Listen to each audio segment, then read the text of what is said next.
Buenos días a todos y a todas las personas que nos acompañan. En primer lugar, quiero disculpar al secretario general, Pedro Alfonso Martín. Le ha surgido un imprevisto que ha sido imposible eludir. Darle, por supuesto, como no, las gracias a Jezabel Bravo de Laguna y a Pedro Segado, los ponentes y verdaderos protagonistas del día de hoy. De la mano de ellos vamos a conocer todos los detalles del registro salarial. Jezabel nos hablará de los antecedentes, de la normativa aplicable, de los criterios que se deben tener en cuenta. Pablo nos hablará y nos comentará las diferentes campañas de inspección en esta materia, los criterios interpretativos de la inspección de trabajo, así como las consecuencias jurídicas. Yo, pues, sin más, darles la bienvenida a ambos a la Casa de los Empresarios. Agradecerles a todos los que nos acompañan. Hace un momentito veíamos que ya vamos por 69 participantes. Esperamos que se sigan sumando, ya que las inscripciones eran superiores. Y sin más, pues yo, Jezabel, tienes la palabra.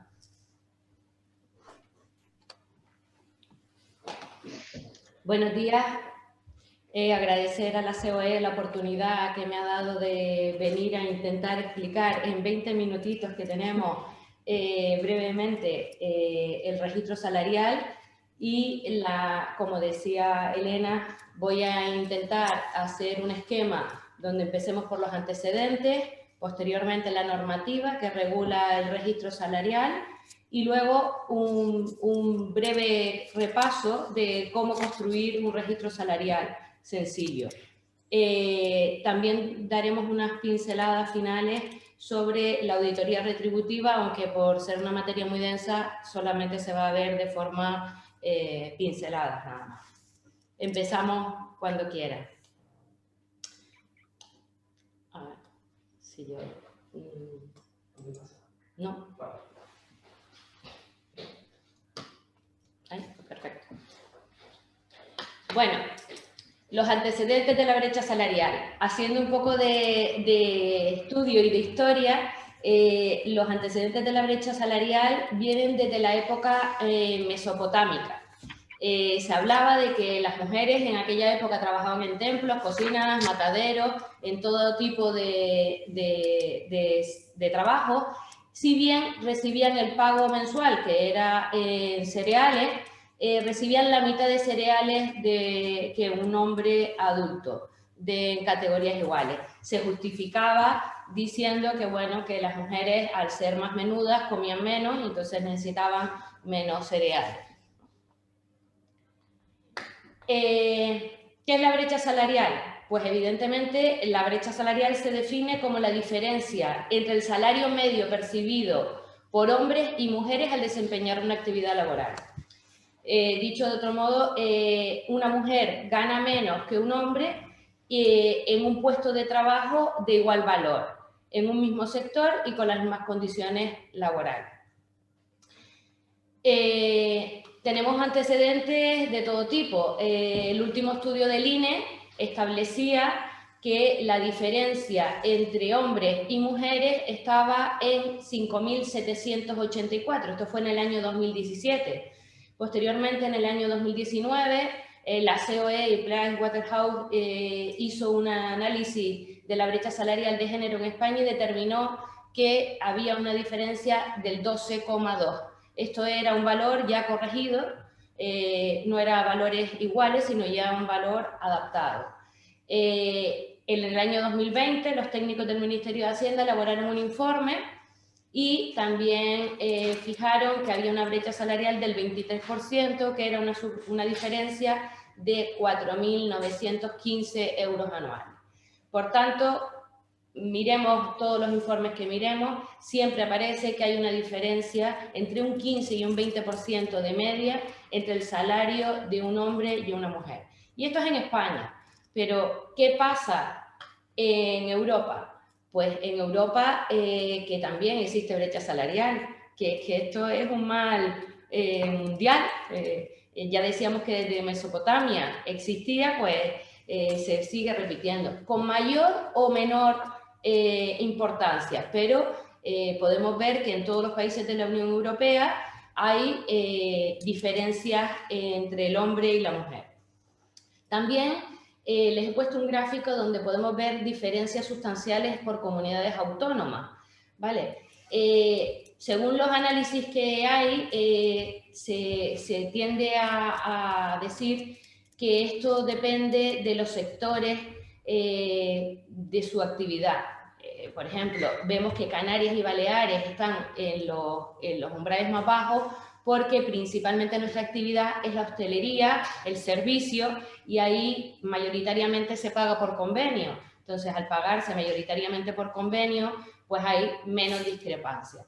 ¿Cuáles son las comunidades que más discrepancia tienen? Pues las más industrializadas, porque en la industria, aparte de ser trabajo básicamente masculino, hay mayor diferencia de salario. ¿Cuáles son las causas? Bueno, aquí vamos a tocar 2 o 3 causas que están analizadas y que dicen que son las causas de la brecha salarial, ¿no? Una, la menor ocupación de mujeres en puestos directivos. Se hablaba de que solamente ocupan 2 de cada 10 puestos directivos en las empresas, el mayor porcentaje que trabajan en empleos de baja cualificación, lo que decía yo, sectores más masculinizados como la industria, hay menos mujeres trabajando, por lo tanto hay una diferencia de salario mayor entre hombres y mujeres, al igual que hay sectores que son más feminizados, como es servicios, hostelería, limpieza, administración, y en esos sectores vemos que hay menos brecha y también que los salarios son más bajos. ¿Cuál es la causa? Para mí, la gran causa es una, y que vale para todas las anteriores, que es la conciliación familiar. Básicamente, la mujer es la que se encarga del cuidado de los niños, es la que asume las reducciones de jornada, los permisos, las excedencias, y eso hace que tenga un parón en su carrera profesional y también que muchas veces tenga que reducir las jornadas para ocuparse de los menores y de los mayores. ¿Esto qué provoca? Pues que a la larga, a la hora de jubilarse, tienen menos años cotizados o los años que tienen los tienen con menor cantidad porque han sido a tiempo parcial. Normativa. Bueno, lo de la igualdad salarial, esto es un tema que está reconocido por la Organización Internacional del Trabajo desde 1919, esto no es un tema nuevo, pero además también el apartado 7 del artículo 2 del Real Decreto 6/2019 de 1 de marzo estableció la obligatoriedad de hacer un registro salarial. ¿Qué pasa? Que esto después fue regulado por el Real Decreto 902/2020 y el artículo 28 del Estatuto de los Trabajadores. ¿Y qué pasó? Pues que el Estatuto de los Trabajadores tuvo una modificación a raíz del artículo 2.7 del Real Decreto 6/2019, donde ya se incluye que el empresario está obligado a pagar por la prestación de un trabajo de igual valor la misma retribución, satisfecha directa o indirectamente, y cualquiera que sea la naturaleza del mismo, salarial o extrasalarial. A veces nos vamos a encontrar con nóminas donde ambos cobran lo mismo, un hombre y una mujer, mismo trabajo, mismo sueldo, por convenio, pero después al hombre se le pone una dieta. Y a veces a lo mejor se le pone a los dos, pero si a la mujer se le da 100 euros de dieta, al hombre se le da 500. ¿Eso realmente es una dieta? No, eso es una mejora voluntaria camuflada a través de dieta. Y eso lo vamos a ver. Lo que obliga el artículo 28 es que eso no pueda producirse. Si hay unas dietas, tendrán que justificar por qué se pagan esas dietas y por qué son diferentes entre el hombre y la mujer.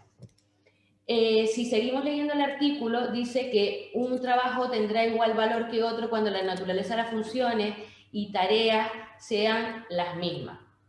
Aquí yo a priori veo que hay un problema, y es que hacer una evaluación del puesto de trabajo se puede hacer de 1000 formas diferentes y que esas 1000 formas pueden dar lugar a interpretaciones, como la estadística. Depende cómo la quieras interpretar, son valores que se pueden interpretar. Me imagino que Pablo nos dirá algo, pero yo creo que al final tendrán que sacar una guía de evaluación de los puestos para que todo el mundo evalúe bajo los mismos parámetros. También dice que el empresario está obligado a llevar un registro, que es de lo que vamos a hablar hoy, con los valores medios de los salarios, los complementos salariales, las prestaciones extrasalariales de su plantilla, desagregados por sexo, esto significa separados por sexo, y distribuidos por grupos profesionales, categorías profesionales o puestos de trabajo de igual valor. Yo entiendo que lo que ha querido el legislador es añadir categorías profesionales o puestos de trabajo porque todavía hay algún convenio que tiene categoría, pero la realidad es que la tendencia desde hace muchos años es que todos los convenios van a grupos profesionales y a regularizar. Otra cosa que nos encontraremos y ya veremos más adelante es si dentro del mismo grupo profesional todos cobran lo mismo, que yo he visto algún convenio que no es el caso. El Real Decreto 902/2020 está compuesto por 4 títulos. El título 1 es el objeto y el ámbito de aplicación, el 2 los principios de transparencia y de obligación de igual retribución, el tercero los instrumentos de transparencia retributiva y la cuarta la tutela administrativa y judicial. Me voy a parar en el tercero, porque el orden es registro retributivo, auditoría retributiva y transparencia de convenios colectivos. Yo creo que están inversos, debería ser transparencia de convenios colectivos, puesto que poco vamos a poder hacer o aclarar más que en un registro retributivo donde haya diferencias porque vengan establecidas por convenio, decir que según convenio. No podremos aclarar nada más, con lo cual, desde mi humilde punto de vista, yo entiendo que deberíamos haber empezado por los convenios colectivos, pero bueno, tenemos que hacer el registro retributivo y a ello vamos. El registro retributivo no es una norma nueva, como hemos indicado. El Real Decreto 902/2020, que se publicó el 13 de octubre, estableció que entrará en vigor a los 6 meses. Por ello, es que hablamos de que a partir de abril de 2021 es obligatorio. ¿Y qué es? Pues lo que hemos dicho, un archivo con valores medios de los salarios colectivos agregados y complementos desagregados por sexo. No es un registro de datos de cada trabajador. Está distribuido por grupos profesionales o categorías iguales y de igual valor. Cada empresa, en función de cómo tenga repartido sus niveles salariales, pues lo hará por grupos profesionales, si lo tiene así, o por categorías o puestos de trabajo. Es obligatorio para todas las empresas, con independencia de la plantilla que tengan y el convenio colectivo. Un trabajador tiene que hacer registro. Si tienes un trabajador, tienes que hacer registro, aunque sea de ese solo trabajador. La RLT deben ser consultadas 10 días antes de su elaboración. No existe la obligación de negociar. Y el acceso de los trabajadores es a través de la RLT, aunque bien luego veremos que hay alguna posibilidad de que un trabajador acceda a una parte de los datos, no a todos. ¿Cómo hacer un registro retributivo?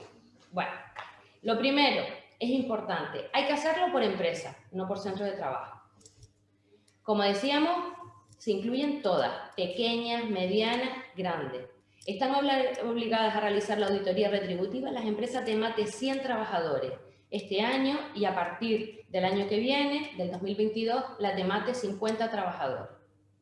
Solo se excluye el personal con contrato de alta dirección y consejeros, por no estar regulado en el Real Decreto 1382 de Relaciones Especiales de Alta Dirección y siendo de aplicación, en este caso, el artículo 28 del Estatuto, solo en los casos en que esté previsto en el contrato.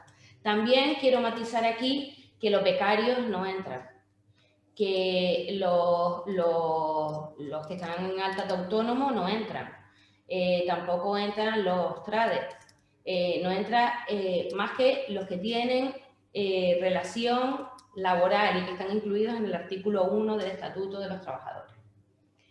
Hay que realizarlo en enero de cada año, con excepción de este año, porque la norma entró en vigor en abril, por lo que tendríamos que realizar ahora el año 2020. O así entiendo yo, que estamos obligados ahora a hacer el año 2020. Es por año natural, es decir, del 1 de enero al 31 de diciembre. Hay algunas teorías que hablan de que, pues, por ejemplo, en centros escolares sería por el curso escolar. Yo entiendo que la norma es clara, habla de año natural y que para mí es de enero a diciembre de cada año. Y no hay que modificarlo ni hay que volverlo a hacer durante el año, salvo que hayan alteraciones sustanciales. No entendemos que hay una alteración sustancial cuando hay una subida de IPC, porque sube para todas las categorías y para todo el mundo, sino cuando tampoco sería una modificación sustancial desde mi punto de vista,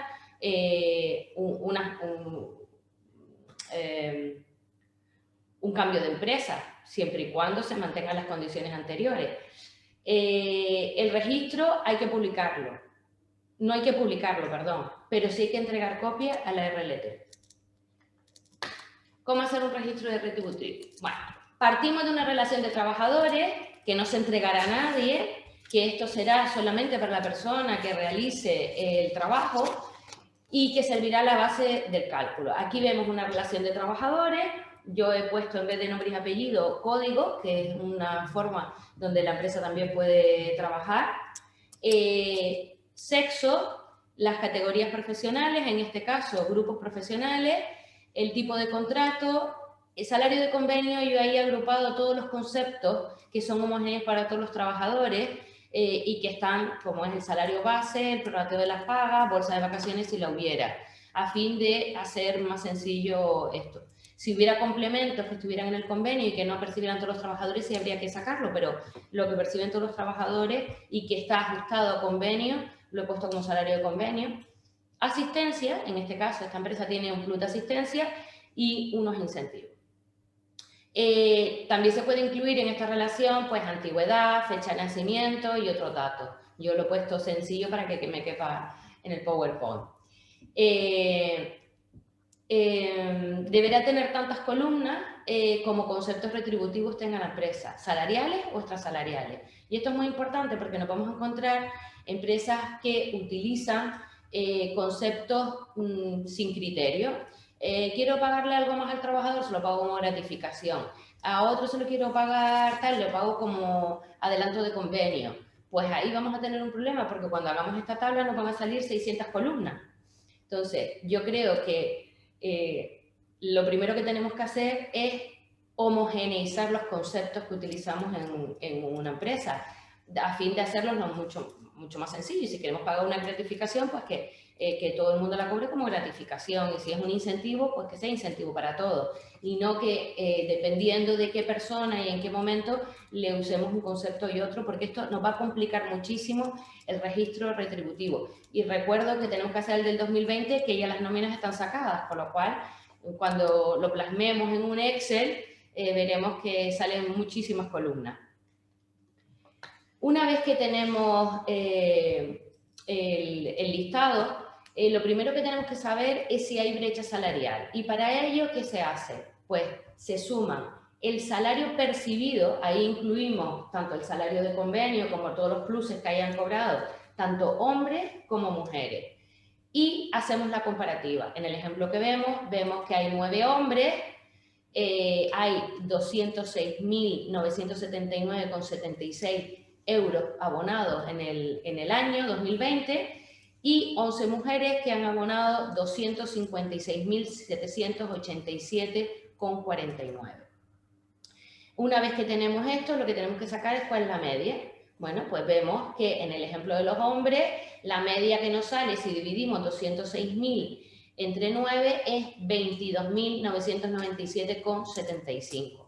Y en el caso de las mujeres, 256.787 entre 11 mujeres nos sale 23.344,32. Ahora es una regla de 3 sencilla.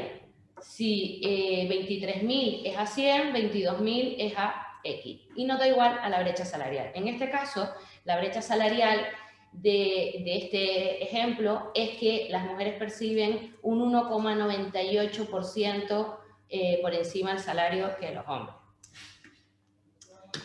Una vez que tenemos la brecha salarial definida, que en este caso, como habíamos dicho anteriormente, es 1,98, debemos calcular la media por conceptos y la mediana. En este caso yo lo he hecho en una hoja de Excel. Cualquier persona que tenga algo de conocimiento, son fórmulas que te calcula el Excel de forma sencilla.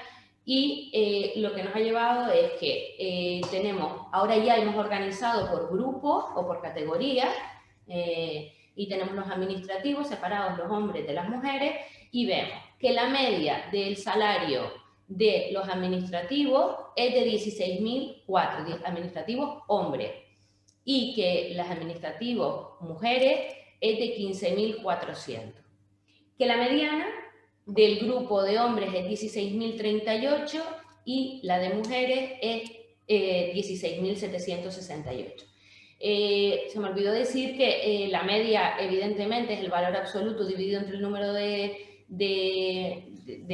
personas, y la mediana es el valor intermedio de la secuencia de valores.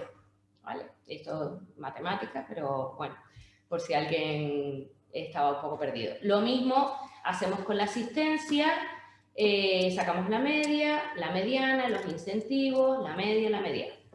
Y eso lo vamos haciendo por cada grupo profesional. Y ahí empezamos a ver que si había solo una brecha de un 1,98 por grupos profesionales, ya la cosa cambia.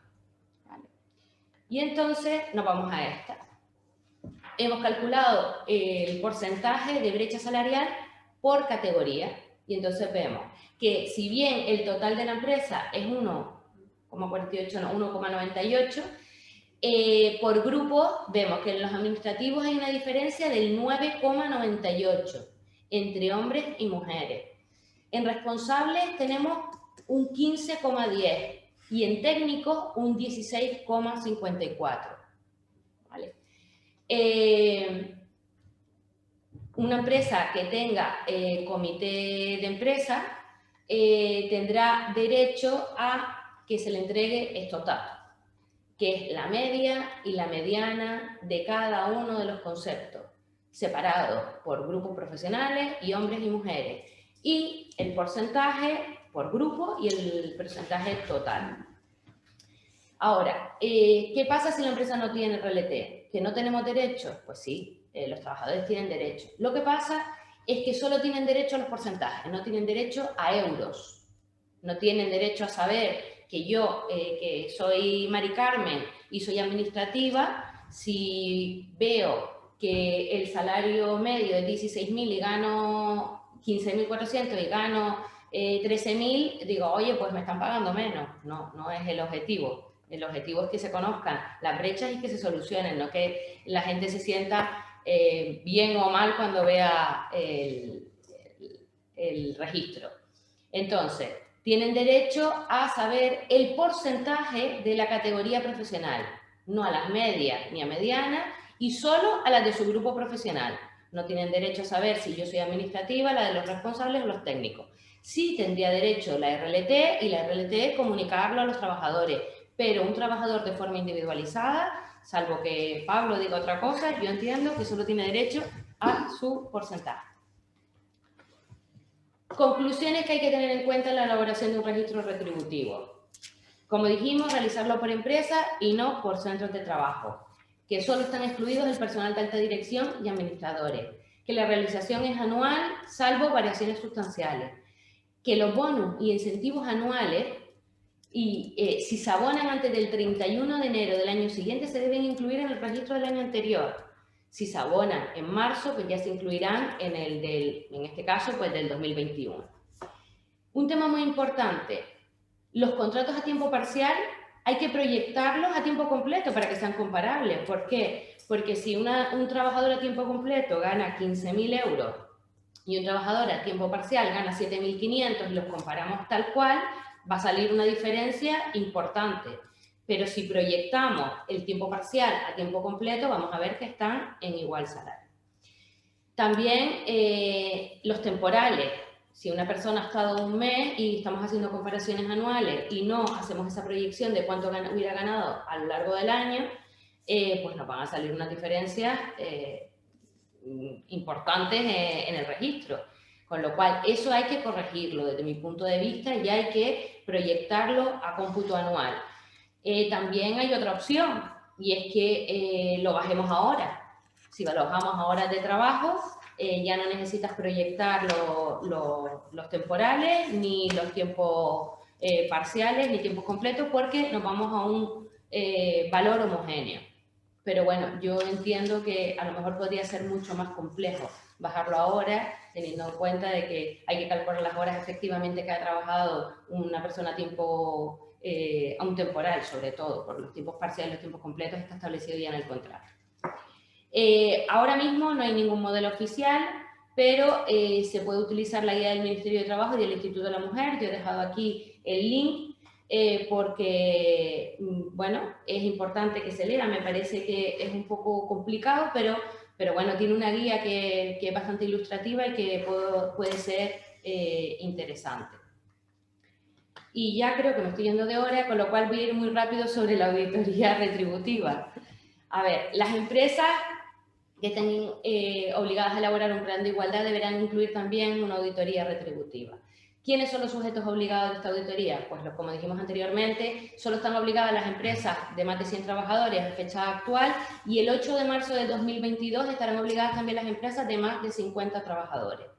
¿En qué consiste? Bueno, esto ya se complica un poco más. La auditoría retributiva no es como el registro salarial, que es plasmar unos conceptos en un documento Excel, y que solamente nos obligaría a hacer una pequeña memoria siempre y cuando las diferencias fueran superiores a un 25% y tuviéramos que justificar. Pero aquí no, aquí estamos haciendo un diagnóstico de la situación retributiva, del sistema de promoción, de las medidas de conciliación y que existen en la organización, y que se debe acompañar de un plan para la corrección de desigualdades. Brevemente, ¿qué es el diagnóstico? Pues es una valoración de los puestos de trabajo, objetiva y vinculada al desarrollo de la actividad laboral.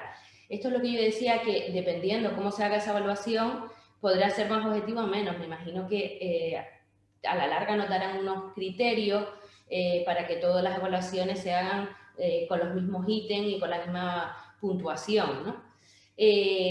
Además, debe tenerse en cuenta el convenio colectivo, el sistema de clasificación interna, el sistema de promoción y las medidas de conciliación laboral. La valoración tiene que ser de cada una de las tareas y funciones de cada puesto de trabajo. Y lo que consiste es en que ya no solo nos vamos a ir al puesto, sino vamos a valorar puestos que por evaluación sean homogéneos. Por ejemplo, antes poníamos un ejemplo aquí hablando, y es un ingeniero de telecomunicaciones y un ingeniero informático. Habitualmente en las empresas ocupan posiciones diferentes y a lo mejor no están igual retribuidos. Pues en la auditoría retributiva, si tienen la misma formación, si se les exige las mismas competencias y tal, deberán estar igual retribuidos. Otra cosa, ya veremos con lo que nos encontramos en los convenios colectivos, que muchas veces ellos mismos hacen discrepancias que se tendrán que corregir. El plan de actuación. El plan de actuación debe constar de objetivos y actuaciones concretas, de un cronograma, de unas personas responsables y un sistema de seguimiento y de implementación de mejora. A mí esto me recuerda un poco a los planes de prevención. Primero se hacía una evaluación y luego un plan preventivo, un seguimiento, y la cosa se va complicando poco a poco. La valoración del puesto, he puesto un breve esquema de lo que entiendo que se debe hacer, y es las condiciones educativas, profesionales y de formación. Es uno de los ítems que hay que valorar y que hay que puntuar. Los factores relacionados con el desempeño, como la penosidad, la dificultad o la destreza, y las condiciones en las que se lleva a cabo de aislamiento, responsabilidad, competencias especiales que se le exijan. La valoración debe atender a los criterios que sea adecuada, que implica que todos los factores que se deben tener en cuenta sean los relacionados con la actividad. Por ejemplo, si estamos evaluando a una cocinera, no podremos valorar si la persona atiende bien al público, porque es que no atiende al público. Total, que para valorar si concurren deben tenerse en cuenta todas las condiciones del puesto de trabajo. Y objetiva, que existan mecanismos claros que identifiquen los valores tenidos en cuenta en la fijación del salario. Por último, y ya terminando, ¿qué pasa cuando tenemos la auditoría retributiva? Pues que el resultado hay que analizar las causas de las diferencias, determinar si hay causas que lo justifiquen y, por último, a través del plan de actuación, eliminar las diferencias no justificadas. Y bueno, yo con esto termino. Muchas gracias a todos y les dejo con Elena. Muchísimas gracias, Isabel. Como siempre, enhorabuena por la claridad y lo didáctica de tus explicaciones, que lo haces como muy, como decimos, como que lo aterrizas mucho y vemos en la práctica lo que los textos normativos nos obliga a todas las empresas. Yo, si les parece, le damos la palabra a Pablo Segado, inspector de trabajo de la Inspección Provincial de Santa Cruz de Tenerife, y así luego ya, pues si hay alguna pregunta, pues dependiendo a quién vaya dirigido, pues vamos interactuando. Pablo, cuando quieras. Muy bien. Pues nada, buenos días a todos. En primer lugar, pues agradecer lógicamente a COE Tenerife la amable invitación de participar en la jornada de hoy. Yo creo que es una de estas ocasiones donde la Inspección de Trabajo tiene ocasión de mostrarse no solo detrás de la mesa de inspección, que lógicamente para eso estamos, ¿no? Para vigilar el cumplimiento de la normativa sociolaboral, sino también pues, para participar en acciones de este tipo que sirvan de alguna manera, humildemente, pues, para alumbrar la aplicación de una normativa novedosa que afecta al conjunto de las relaciones laborales y donde sin duda pues, el criterio de la inspección es destacable, es importante, pero como todos los criterios tendrá que ser objeto de maduración conforme se vaya aplicando la normativa. Entonces, no voy a extenderme mucho en cuanto al contenido de la regulación del Real Decreto 902/2020, entre otras cosas porque GZP lo ha hecho perfectamente y yo creo que se ha entendido muy bien y lógicamente luego no sé si habrá un turno de preguntas o alguna presentación, pues seguramente sea más interesante. Me voy a centrar fundamentalmente en exponerles a todos ustedes pues, cuál es el trabajo de la inspección fundamentalmente en materia de discriminación salarial, tradicionalmente hablando, y qué implica la nueva normativa en materia de antidiscriminación salarial, el registro retributivo y auditorías, en la futura actuación inspectora a partir de este año, a partir de la entrada en vigor de la norma el 14 de abril de 2021. La Inspección de Trabajo, fundamentalmente, es un sistema de medios humanos y medios técnicos de funcionarios de la Administración General del Estado, compuesto fundamentalmente por inspectores de trabajo y seguridad social y subinspectores de empleo, cuya función más conocida, probablemente también la más destacable, la más importante, pero no la única, es velar por el cumplimiento de la normativa sociolaboral en el ámbito amplio de la palabra, es decir, la relación laboral individualmente considerada, las relaciones laborales colectivas, negociación colectiva, empleo, seguridad y salud del trabajo, seguridad social, etc. En el ámbito específico de la discriminación y de la igualdad remuneratoria, en este caso, este tipo de actuaciones se enmarca dentro de las actuaciones planificadas de la Inspección de Trabajo en materia de relaciones laborales.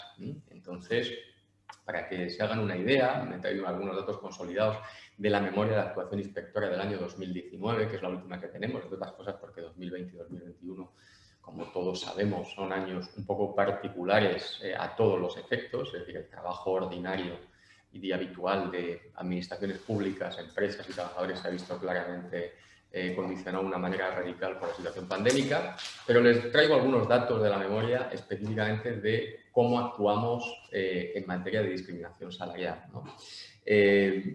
Actualmente, en el año 2019, se realizaron unas 540.000 actuaciones en el ámbito nacional en materia de relaciones laborales, de las cuales en materia específica de empleo y relaciones laborales son unas 115.000. Es decir, que un 20-25% aproximadamente de toda la actuación de la Inspección de Trabajo está focalizada en el ámbito específico de las relaciones laborales.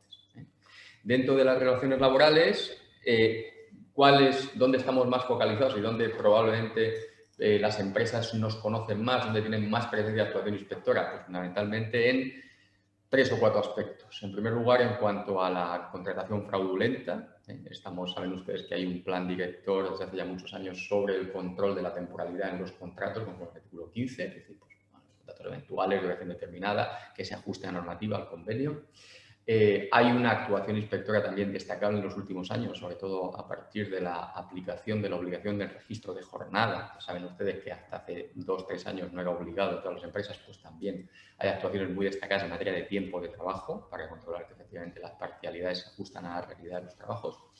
Y ya el siguiente elemento a tener en cuenta en materia de relaciones laborales sería directamente el tema salarial. El tema salarial. Y aquí es donde voy a incidir más, ¿no? ¿Cuál es el principal instrumento que ha utilizado la inspección en materia del control de la discriminación salarial en las empresas hasta la entrada en vigor de este Real Decreto 902/2020? Pues fundamentalmente es una instrucción interna de la Inspección de Trabajo y Seguridad Social del año 2011, la instrucción 3/2011, donde nos establecía con un carácter programado qué actuaciones tenían que hacerse, en qué empresas y con qué profundidad. Esta instrucción 3/2011 se basa fundamentalmente en un ámbito o en un enfoque de la actuación inspectora que englobase todas las obligaciones en materia de igualdad en el ámbito de las empresas. De tal manera que esta instrucción nos regía y nos rige a día de hoy, porque no hay una nueva todavía, para llevar actuaciones sobre control de la igualdad en el acceso al empleo, ofertas de empleo discriminatorias, control de la igualdad en la remuneración, como es el caso que nos ocupa en la jornada de hoy, control también específico de la existencia y aplicación de los planes de igualdad, que saben ustedes que han sido objetos también de una regulación específica en un Real Decreto anterior, el 901/2020, y control específico también de la igualdad en la promoción profesional y en la formación interna en la empresa. De tal manera que esta instrucción nos servía, nos sirve todavía, para saber un poco dónde se va a mover la actuación inspectora, más allá de que no deja de ser un instrumento interpretativo de lo que verdaderamente vincula a empresas y trabajadores de la Administración, que es el Estatuto de los Trabajadores, los convenios colectivos y, en este caso, el nuevo Real Decreto 902/2020. Bien, conforme a esta instrucción y a la normativa actual, ¿qué es lo que hace la inspección? Pues la inspección fundamentalmente lo que hace en este sector es actividad planificada. Son campañas. Nosotros, en materia de discriminación salarial, fundamentalmente en un 70-75% de las actuaciones obedecen a campañas. Puede ser que haya alguna actuación inspectora que se derive de una denuncia. Puede ser, vean ustedes que el origen de las actuaciones inspectoras puede ser o bien denuncia o bien por iniciativa propia del inspector en su consideración de autoridad pública, cuando haya indicios solventes sobre la existencia de un incumplimiento en materia laboral, o puede ser puede tener su origen en las campañas. Por la propia naturaleza de esta situación, de esta obligación específica, como es el caso de la igualdad retributiva y del registro salarial, a mí se me antoja difícil que haya un número importante de actuaciones que no deriven de campañas. La mayoría de las actuaciones se van a dar en campañas. ¿Quién lanza estas campañas? ¿Cuáles son los objetivos? ¿Cómo se negocia? ¿Dónde se va a incidir por parte de la inspección y dónde se está incidiendo? Pues fundamentalmente, desde el punto de vista de los sectores, en primer lugar, tradicionalmente se ha actuado en sectores del tercer sector, el sector servicios, fundamentalmente servicios financieros, bancarios, sector servicios administrativos, etc. Con la implantación de la nueva normativa, aunque todavía no tenemos una instrucción nueva, sí que se nos ha dicho que se va a ampliar ese enfoque y además se va a intentar ajustar esa sectorización de la actuación inspectora en función de los distintos territorios, como tiene también su lógica. ¿Quién negocia y en qué momento se determina qué sectores concretos van a ser objeto de inspección? Pues fundamentalmente, como estamos hablando de una competencia que es transferida a las comunidades autónomas, aquí la autoridad laboral, la Dirección General de Trabajo, en coordinación y en negociación con la Dirección General de la Inspección de Trabajo y Seguridad Social, será quien determine qué sectores son los prioritarios para la actuación inspectora en este ámbito. En cuanto al tamaño de las empresas, claro, la obligación del registro salarial a partir de ya es para todas las empresas, como bien ha dicho Jezabel, a partir de que haya un empleado, con todos los matices desde el punto de vista ámbito aplicativo de qué supuestos están incluidos y excluidos, porque la norma no está tan clara en cuanto a las exclusiones de qué relaciones laborales no se van a tener en cuenta, porque la casuística del decreto del 85 también es grande, ¿no? Pero bueno, eso ya poco a poco lo iremos viendo e irá caminando el asunto. El tema, como les decía, es que las empresas que van a ser seleccionadas para hacer campaña de inspección a partir de ahora se basarán en los sectores que se negocian entre la Comunidad Autónoma y la Administración General del Estado, la Dirección General de la Inspección, y se van a incluir todo tipo de empresas desde el punto de vista del tamaño. Tradicionalmente, las empresas que eran objeto de inspecciones en materia de igualdad salarial eran empresas de más de 25 trabajadores. Se cogían algunas empresas entre 25 y 50, otras entre 50 y 250 y luego empresas grandes de más de 250 trabajadores. Con la nueva normativa ya nos consta que se van a hacer inspecciones sectorizadas a todo tamaño de empresa. Evidentemente, la inspección también es sensible en las actuaciones inspectoras a que no todas las empresas tienen los mismos medios a la hora de desarrollar las obligaciones normativas, en este caso la implantación de un registro salarial. ¿Qué les digo yo? Pues una empresa de 300 trabajadores con un departamento de recursos humanos o de personas potente y con la posibilidad de acudir a un despacho de abogados estupendo que pueda externalizar parte del asesoramiento en materia salarial, pues evidentemente se le podrá exigir desde el minuto 1 probablemente más que una pequeña empresa, un pequeño comercio que tenga 2 empleados o 3 empleados y que esté empezando con esto. ¿Qué es lo que quiero transmitir con este mensaje? Pues fundamentalmente tranquilidad. Tranquilidad porque evidentemente va a haber inspecciones, evidentemente se va a exigir el cumplimiento de la norma porque no podemos abstraernos de nuestra esencia y de nuestra fundamental razón de existir, pero evidentemente la inspección tiene que tener un criterio mesurado, sosegado y tenemos que ver cómo se va plasmando esto en la realidad y cuáles son los problemas reales de aplicar un registro salarial y de que salgan diferencias retributivas a la hora de aplicar la herramienta. ¿Qué es lo que la inspección va a penalizar más y dónde va a sentar más sus criterios sancionadores probablemente? Me antojo aventurarme en esto. Pues fundamentalmente en aquellas empresas, en primer lugar, que no lo hagan, directamente decir, bueno, como todavía no sé cómo va, pues no hago registro hasta que no tenga claro cómo va el asunto, o bien que utilicen un registro que de alguna manera cuando nos dé un resultado que no nos interese, eso se camufle. Es decir, pues o no justifiquemos convenientemente o no intentemos justificar convenientemente un resultado de diferencia o de brecha salarial. Es decir, básicamente lo que tienen que hacer las empresas, lo que tienen que hacer los asesores a estas empresas es decirles que hagan registro salarial desde ya, que es una herramienta que tiene que ser pulida y que tiene que ser perfeccionada con el tiempo, que la inspección va a ser consciente de esa situación, de que es una obligación nueva que a todo el mundo, a mucha gente le pilla pues en un momento también muy complicado de gestión en las empresas y que lo que hay que hacer es empezar a caminar. El símil que ha puesto Jezabel antes en la intervención en relación con la prevención es muy pertinente, pero me voy a quedar con la parte positiva de ese símil, y a ver si me explico. La prevención en su momento, cuando se aplicó la ley de prevención en el año 95, en nuestro país en el año 96, efectivamente supuso un nuevo cúmulo de obligaciones para todas las empresas que pues, la mayoría de ellas no sabían lo que era esto de hacer una evaluación, un plan de prevención, evaluación, planificación de acción preventiva, etc. De tal manera que al principio estábamos con documentación muy básica y que no servía para mucho porque era documentación muy estandarizada para todo tipo de negocio, empresa, etc. Con el tiempo el sector se fue profesionalizando y nos encontrábamos con evaluaciones más complejas, planificaciones más complejas, más ajustadas a la realidad, etc. Organizaciones de la gestión preventiva verdaderamente ajustadas a cada sector, a cada actividad y a cada empresa. Ahí tenemos que ir caminando poco a poco a tener una documentación en principio básica, sencilla, que nos ayude y poco a poco, conforme la casuística nos vaya complicando la situación, ir perfeccionando la metodología.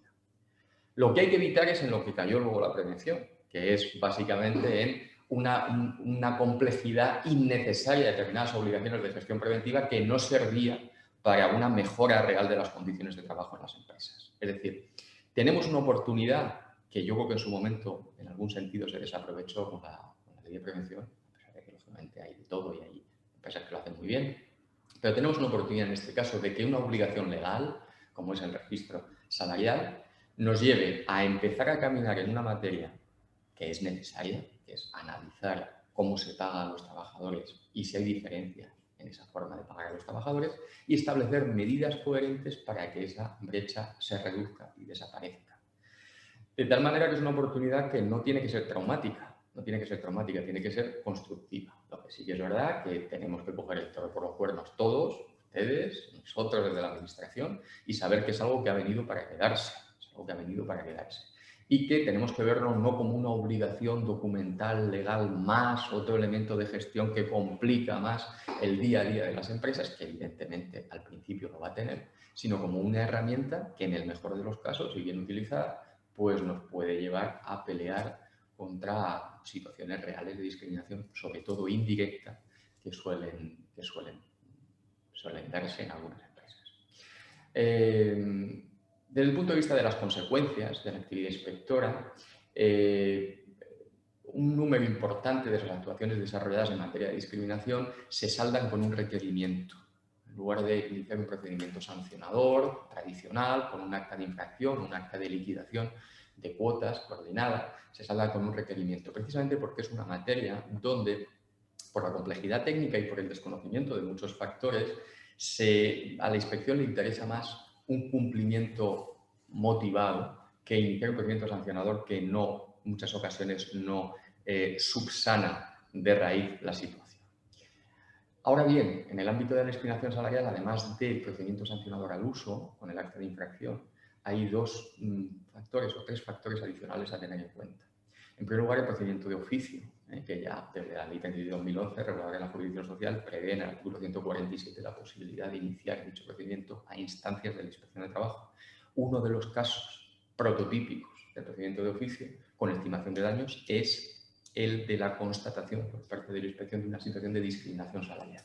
Luego, primer elemento adicional a la sanción, que es lo que siempre da más miedo, ¿no?, a la multa, pues el procedimiento de oficio para aquellos trabajadores que hayan sido discriminados salarialmente, directamente o indirectamente en su empresa, donde hay una estimación de perjuicios y donde, bueno, pues ahí también puede haber un daño colateral importante a la empresa, además de riesgo reputacional, que esto tiene también en el seno de determinadas empresas, ¿no? En segundo lugar, las sanciones accesorias. Las sanciones accesorias muchas veces son las grandes olvidadas del procedimiento sancionador y muchas veces hacen más daño que la propia sanción principal. Las sanciones accesorias derivadas de medidas de discriminación en materia salarial o en materia de empleo conllevan la pérdida de todas las ayudas, exenciones, bonificaciones en materia de seguridad social que estuviese disfrutando la empresa. Cuando estamos hablando de empresas grandes, este perjuicio, esta sanción accesoria, conlleva un daño mucho mayor que la multa en sentido estricto. Y en tercer lugar, también se ha modificado en varias ocasiones el Código Penal ante la posibilidad de que los ilícitos administrativos en materia de relaciones laborales y en materia de seguridad social tengan tintes especialmente graves. Luego hay una instrucción también de colaboración específica por parte de la Inspección de Trabajo y Seguridad Social con la Fiscalía especializada en cada una de las provincias para pasar el tanto de culpa al Ministerio Fiscal cuando los incumplimientos en materia de discriminación fuesen especialmente llamativos. Es verdad que no es un caso habitual el que se deriven actuaciones penales a la Fiscalía por un tema de discriminación, pero es verdad que con la nueva normativa pues va a haber más actuaciones, se va a poner más la lupa, sobre todo en empresas que ya estaban obligadas y que tienen más medios, y por lo tanto habrá que también mirar un poco de reojo a esta posibilidad, ¿no?, al tema de la desviación de responsabilidades penales.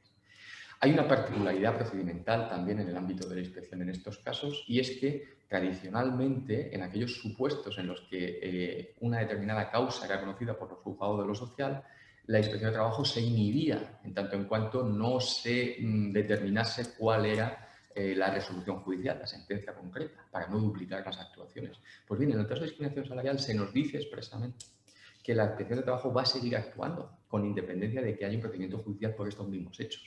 Esto le viene muy bien a los juzgados de lo social porque de alguna manera pues ellos van a llegar a la vista también con un trabajo de inspección hecho y al juez le va a ser, al juez de lo social le va a ser más fundado en derecho esa resolución y más fácil, más cómodo, y supone desde luego una novedad respecto de la mayoría de los asuntos que encauza la inspección. Y por otra parte, hay una excepción a esta posibilidad y es precisamente cuando la actuación tenga tintes penales, es decir, cuando sí que se estén derivando actuaciones penales, ahí la actuación inspectora sí se va a interrumpir, va a parar en tanto en cuanto no se resuelva en la vía penal. Y luego la instrucción 3/2011 de la que antes les hablaba, que va a ser objeto de renovación durante este año para adaptarlo al nuevo Real Decreto 902/2020, también establece un elemento de priorización de las actuaciones inspectoras en estas campañas. Es decir, que con independencia de cuál sea el origen de las mismas, ya sea un origen rogado a través de una denuncia, ya sea un origen planificado a través de la negociación con la comunidad autónoma correspondiente, la Inspección de Trabajo va a dotar de especiales medios, ya se hace a través de la formación específica de inspectores en estas materias y priorización desde el punto de vista de los expedientes a este tipo de actuaciones. Luego, el mensaje tiene que ser un mensaje, y espero que así se lo haya transmitido, de que la inspección, para la inspección esta es una materia troncal, es una materia que se la va a tomar muy en serio a partir de ahora, que Las actuaciones, si cogemos las estadísticas desde el año 2010 hasta ahora, se han incrementado en materia de igualdad aproximadamente un ritmo de un 20-25% todos los años en las actuaciones administrativas, y así va a seguir y más todavía. Pero que las nuevas obligaciones legales específicas, fundamentalmente documentales, como es el registro salarial y la auditoría retributiva, van a necesitar de un tiempo, de una implementación y de un sentido común por parte también de la función inspectora que haga que efectivamente esto deje de ser simplemente una obligación documental y que sirva como verdaderamente una herramienta de mejora y de transformación de las relaciones laborales allí cuando haga falta. Yo espero que además de este tipo de foros al que estoy encantado de venir, que en el transcurso de las actuaciones inspectoras que se lleven a cabo y que ustedes pues padezcan a partir de ahora, pues la inspección también esté a la altura, igual que todos nosotros, para intentar que en el transcurso de esa inspección se alumbre, se asesore técnicamente y no solo sirva para esgrimir el palo, sino que además del palo, que es necesario, el palo entiende en sentido figurado, por supuesto, el palo desde el punto de vista coactivo, que además de expresar la necesidad de coacción para el cumplimiento de la normativa, pues la inspección también sea valiente, que es lo que tiene que ser, y también sirva para asesorar y acompañar a las empresas y a los trabajadores en la implantación de esta nueva herramienta. No sé cómo voy de tiempo, pero yo creo que más o menos he hablado 20 minutos y yo creo que lo más interesante es que ustedes a partir de ahora, a partir de las intervenciones de Jezabel y de la mía misma, pues pregunten lo que estimen conveniente. Muchísimas gracias, Pablo. Ha quedado claro y manifiesto que todas las empresas deben de tener su registro salarial, que la inspección es consciente de la novedad de la norma, pero por eso no va a dejar de exigir que el registro exista y en esas inspecciones que nos llegarán, porque para eso existe el propio, como dice, nuestra razón de ser, pues en ese diálogo entre inspectores y demás se puedan mejorar y asesorar, ¿no? en esta nueva andadura, que no es más que un paso en la igualdad que todos perseguimos, ¿no? Tanto desde el ámbito público como privado. Ya me han ido pasando por aquí preguntas que tenemos en el chat.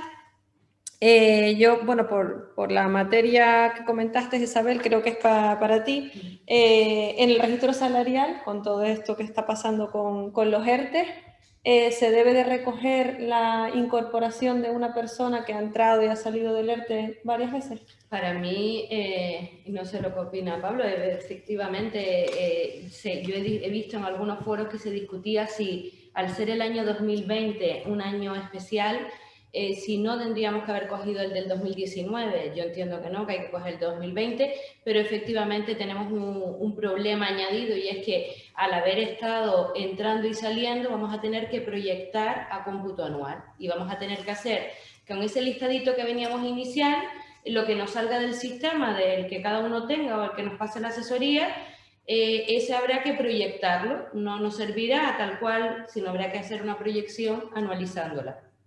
O, lo que decía, otra opción sería bajarlo a horas, pero creo que es mucho más complejo bajarlo a horas que proyectarlo a 12 meses.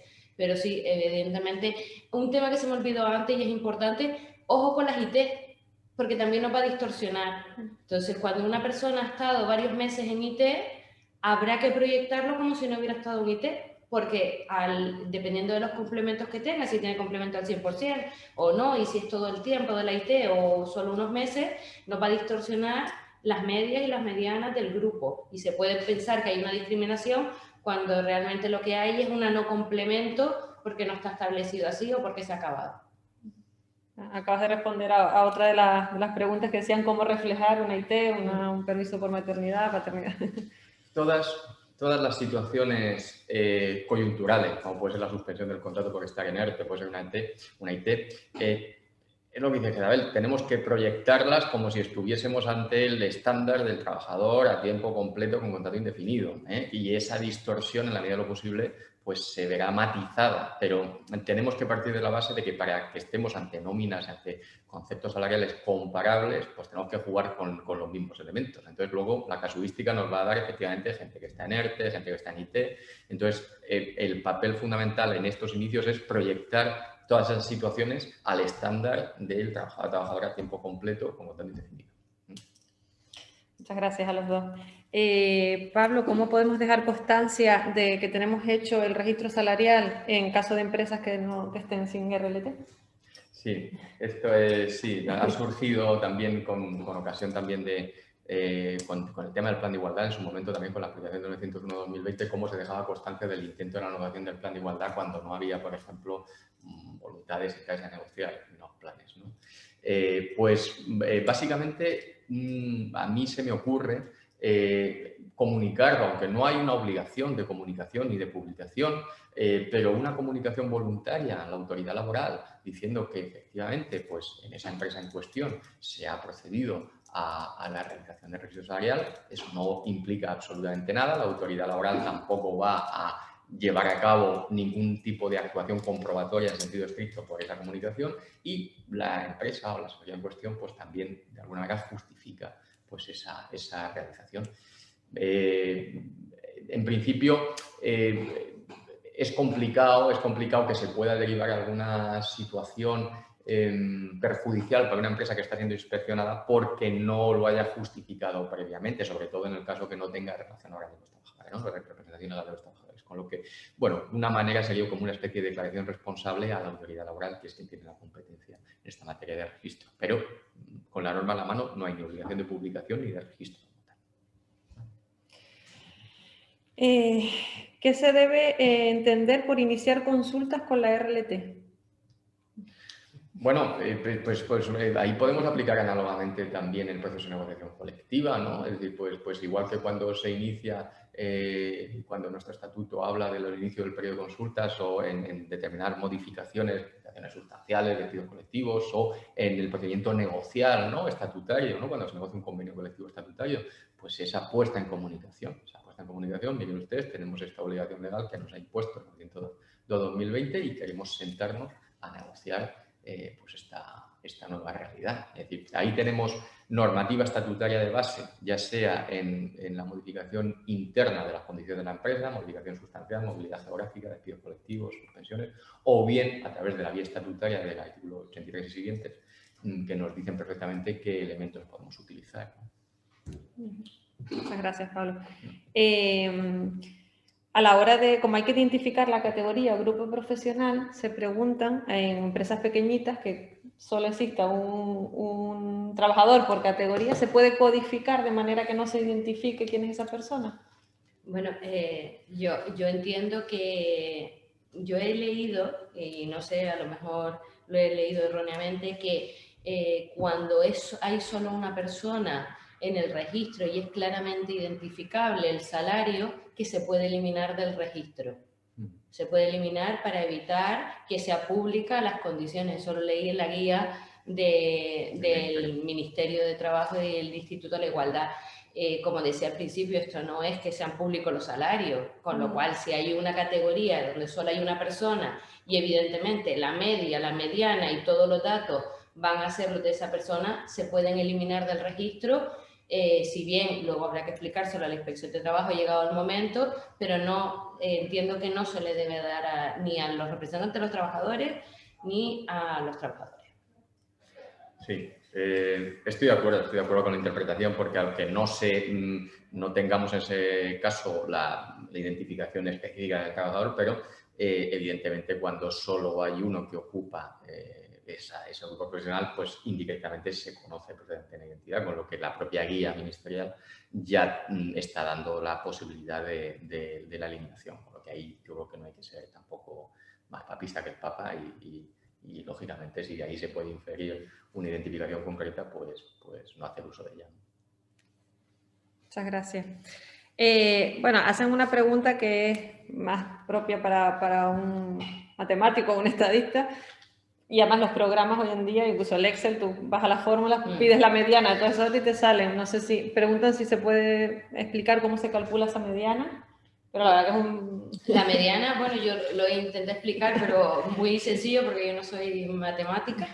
Pero bueno, la mediana se entiende que es el valor medio en una secuencia de valores. Entonces, si tú tienes una secuencia de salarios que va desde 13.000 a 20.000, pues el valor medio es el valor que esté justo entre los 13 y los 20. De todos modos, sinceramente creo que es mucho más sencillo, como decía Elena, que te lo calcule. Es verdad que tenemos que saber qué es para ver que no está diciendo ninguna coherencia el ordenador, pero bueno, hoy en día hay una fórmula matemática que la pueden encontrar en Google o donde quieran, pero la función de Excel mismo te da la media y te da la mediana. Exacto. ¿Viene en algún sitio específicamente reflejado que queda exceptuado en el registro salarial, perdón, la alta dirección? Sí, en el propio Real Decreto, en el ámbito de aplicación. Es que, aparte de eso, ten en cuenta que esto está regulado en el artículo 28 del Estatuto de los Trabajadores, y el Real Decreto de alta dirección dice que solo se tendrá en cuenta el Estatuto de los Trabajadores para aquellos trabajadores de alta dirección. Ojo, alta dirección, no directivo. Claro, son cosas distintas. Alta dirección es el que tiene un contrato de alta dirección que está regulado en el Real Decreto de alta dirección, que tiene un contrato de alta dirección y que tiene... Para tener ese contrato tienes que tener una serie de responsabilidades de la empresa y una serie de cosas. No es cualquier directivo, es personal de alta dirección. Ahí lo fundamental es ir al decreto del 1382 del año 85, que es el que regula la relación laboral de alta dirección, entender o aplicar, si ese Real Decreto, estamos hablando de un alto directivo, o simplemente de un mando intermedio, o de un cargo de dirección o de gerencia en la empresa, que son cosas distintas. Y todo lo que sea relación laboral especial no es aplicable. O sea, todo lo que resulte de aplicación en este Real Decreto no es aplicable. ¿Qué pasa? Pues que muchas empresas tienen gerentes y tienen directivos que no están regulados por ese Real Decreto 1382-85, sino que es directamente regulación estatutaria. Para eso tiene que haber un contrato específicamente celebrado al amparo de ese Real Decreto del año 85, que no es tan habitual, sobre todo en empresas pequeñas. Entonces, bueno, ¿eso quiere decir que el gerente de todas las empresas no tiene que estar? No. Vamos a ver, el gerente, si está regulado, si tiene un contrato de alta dirección en el sentido del 1382, pues no tiene que estar, pero si tiene un contrato laboral ordinario, al amparo del estatuto, pues tendrá que estar. Efectivamente, yo creo que la clave es, dependiendo del tipo de contrato que tiene, un trabajador que esté dado de alta con un contrato ordinario normal es un trabajador y tiene que estar. Un trabajador de alta dirección que tiene poderes inherentes a la titularidad jurídica de la empresa no tiene que estar. Sí, yo no se los puse en la introducción de la pregunta, pero en el chat nos habían dicho que es que habían estado en otras webinars de la misma temática y habían dicho que la dirección sí tenía que estar. Y creo que ahí está la diferencia, que no es lo mismo los directivos que la alta dirección. Creo que muchas veces el lenguaje empresarial o el lenguaje de gestión de la empresa no casa con el lenguaje jurídico. Entonces puede haber directivos que no sean altos directivos en el sentido del 1382. Puede ser el director de la empresa, el gerente de una empresa, que no tenga un contrato de alta dirección. Entonces, lo que se excluye es aquellos contratados vinculados por un contrato de alta dirección, que ya digo que no es tan habitual en nuestro país. En empresas grandes sí, pero en empresas pequeñas no se da tanto. La persona que lleve el registro salarial en la empresa tiene que tener una titulación específica, como ocurre con el responsable de prevención de riesgos laborales, por ejemplo. Yo no me consta que ahora mismo haya, pero estoy segura que se va a profesionalizar y que habrá técnicos de igualdad, agentes de igualdad, ayudantes de igualdad y coordinadores de igualdad en las empresas, y se creará, como decía anteriormente, un servicio interno, igual que ahí está el servicio de prevención, porque esto se va a ir complicando, como decía Pablo, y esto va a tener, ahora será una cosa muy básica, muy sencillita, que se irá. Los que llevamos muchos años trabajando se acuerdan de aquellas evaluaciones de prevención que eran sencillas, y hoy el trabajo que hay detrás es arduo. Entonces yo creo que no lo hay, pero lo habrá. Sí, a día de hoy no, pero seguro que yo creo que con esto se abre un melón y que la idea es que de ese melón pues se salga un buen fruto, y el buen fruto es profesionalizar, también formar en este tipo de materias de una manera transversal también a los trabajadores de las empresas, y que cada vez sea un trabajo más profesional, y desde la administración exactamente igual. O sea, en la administración también tenemos que ir poco a poco tecnificándonos en esta materia y profesionalizándonos más allá de lo que a día de hoy sabemos, ¿no? Entonces, a día de hoy no es necesaria una titulación específica, ni se asume una responsabilidad específica tampoco por elaborar ese tipo de documentos, pero probablemente porque además la disposición final o transitoria del 902-2020 alude también a la necesidad habla de futuros desarrollos reglamentarios y de instrumentos no vinculantes, es decir, está llamando de alguna manera también a elaborar guías técnicas específicas, pues con esa elaboración probablemente también se den elementos adicionales para formar específicamente a los trabajadores en materia de igualdad retributiva. Muchísimas gracias. También nos preguntan si, pero va en la misma línea, entiendo yo, si a los trabajadores hay que darle una formación específica en esta materia. Ahora mismo estamos en lo mismo, ¿no? No es obligatorio, pero pues será como la prevención el día.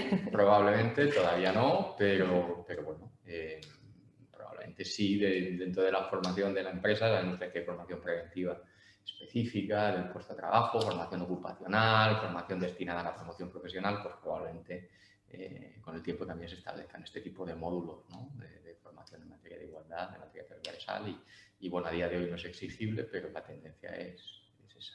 Sí. Ahora, no me ha llegado por aquí, pero la vi salir y si solo hay un directivo en la empresa, es como lo que hablábamos antes, se puede eliminar del registro para que no sea identificable su... ¿no? Sí. Estamos en el mismo caso, sea un directivo, sea un administrativo, lo que sea. Bueno, pues no me han llegado más preguntas, ya teníamos una horita y nos hemos pasado. Yo quería hacerle dos preguntas a Pablo. Esto no me lo esperaba. Siempre hay que intentar aprender. Pablo, hablábamos de que podemos proyectar, ¿no? Lo digo porque creo que va a ser un tema que va a ser recurrente, pero hay que proyectar los tiempos parciales, el año pasado, los ERTES y tal. Pero luego, a la hora de la inspección, ¿cómo vamos a documentar que hay una discrepancia entre los 190 y los registros, o sea, y el cuadro que te vamos a entregar? O sea, porque cuando vaya a la inspección me vas a decir, bueno, a ver, dame la herramienta, a ver, ¿de dónde partiste? Y cuando mires, va a haber una discrepancia con el 190. ¿Cómo documentamos esto para que no tengamos problemas? Bueno, yo sinceramente no lo sé. Te tengo que contestar con... No lo sé, habrá que ver el caso concreto, si verdaderamente hay una voluntad. Yo creo que en este tipo de expedientes, este tipo de actuaciones, si verdaderamente se ve que hay una voluntad de cumplimiento y que la discrepancia entre el 190 y lo que se presenta viene precisamente de una distorsión que puede venir dada por estar en ERTE, en situación de IT, lo normal es que la inspección se salde con un requerimiento de ajuste o con alguna medida que no sea estrictamente sancionadora. Entonces, lo fundamental en este tipo de actuaciones es ir con la inspección, de verdad, con las cartas encima de la mesa. Es decir, mira, esto es lo que hay y esto tal, y es difícil que se pueda derivar una consecuencia negativa de esa inspección. El problema es intentar ocultar una determinada realidad, que el inspector o la inspectora pues se dé cuenta de esa ocultación y ahí verdaderamente es cuando la empresa puede tener problemas. Entonces, en una materia tan nueva desde el punto de vista formal, como es evidente que nos vamos a encontrar problemas en su aplicación desde el punto de vista de la gestión, pues lo mejor es ir a la inspección con esa mentalidad y en función de lo que sea, pues se determinará si hay un requerimiento o una advertencia y eso será lo lógico, ¿no? Pensé que tenías dos. No, bueno, la otra es si podía Pablo explicarnos, porque se oye mucho en la radio, en la tele, que las sanciones van a ser de 600.000 euros, pero yo creo que no es así, bueno, o tengo entendido que no es así. Entonces me gustaría si nos podías aclarar cuál es la sanción por no tener el registro y cuál es la sanción porque haya discriminación salarial, que entiendo que es. Bueno, vamos a ver. Siempre cuando en materia sancionadora, en materia de ilícitos administrativos, lo que suelen recoger los medios de comunicación a través de las notas de prensa del Ministerio, pues son las sanciones máximas. Las cosas porque lo que se pretende, igual que pasa con el derecho penal, es motivar al cumplimiento. Y motivar al cumplimiento, pues muchas veces se dice la sanción más alta a la que se puede incurrir para evitar ese incumplimiento. Las infracciones por no tener registro a día de hoy se configuran como infracciones graves. Entonces, en materia de relaciones laborales, las infracciones graves empiezan en 626 euros. Y la infracción en materia de discriminación salarial es muy grave. Muy grave. Entonces, ya estamos hablando de cuantías superiores, que van a partir de los 6.000 euros aproximadamente. A partir de octubre, es verdad que se ha aprobado recientemente un incremento de las sanciones administrativas en materia de relaciones laborales, un 20% de todas.